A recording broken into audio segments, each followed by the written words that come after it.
Jerusalem is unique. It is different.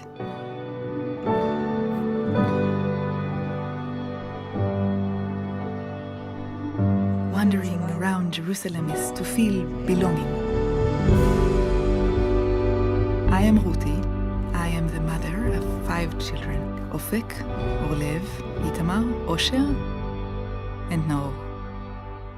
My purpose is for them to be happy. This is my responsibility as a mother. They left home. Naor and his 2 brothers, Orlev and Ofek, were with him. They went to the candy store around the corner. Naor was on the bicycle. He turned to say something to Orlev, and at that moment came 2 terrorists. He was caught by surprise. He did not see them. They managed to stab him 3 times. It was a very big knife, long and sharp.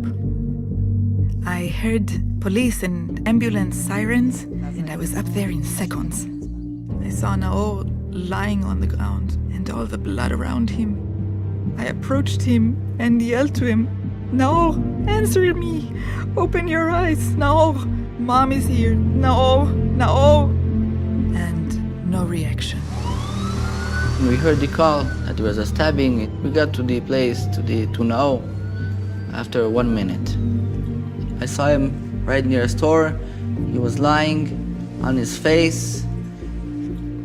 I said, "Wow, this is something else. This is a kid." He was a stabbing wound. I barely feel a pulse because he's bleeding bad, bleeding inside, and he needs to get blood back to his body. So if he has chance to live, to survive, I need to take him now to the hospital. When we got to the ambulance, I said to the driver, "Go. I don't care what happens. Put your foot on the gas. We need to intubate them. We put a tube in the mouth like they're breathing. We need to start to raise his blood pressure." We gave him oxygen, and we gave him fluids and medication to stop the bleeding. I took a bandage, put it under the bleeding. Usually we need to take people injured seriously to a trauma center. I was supposed to take him to a trauma center. We're at least 50 minutes away. It took me seconds to decide to take him to the nearest hospital. 5 to 10 minutes top. Even though they're not a trauma center, 5 minutes, 10 minutes later, I'm not sure he will survive. So I said, "No, I'll go to this hospital, the closest one, the nearest hospital that we have. This kid, he did do nothing. He has all his life. We need to give him the chance to do those things."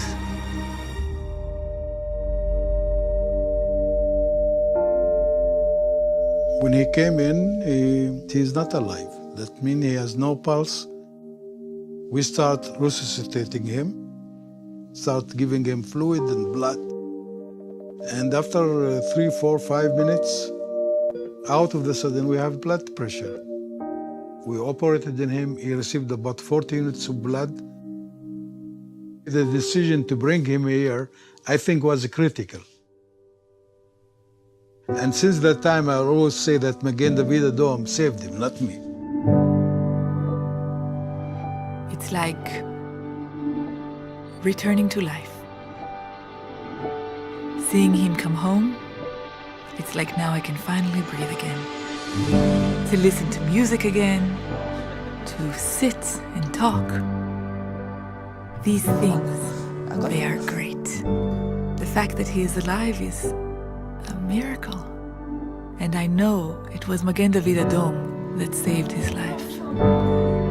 Hearing a story like Naor's, like other stories from other patients, really makes it so fantastic. There are 32 hospitals in Israel, and we provide blood to all of them. Magen David Adom is saving lives every day. We do it in our ambulance services, we do it in the blood services center. Because this is the only source of blood for the country, everybody depends on us. We are here to save lives, and this is a proof of what we do.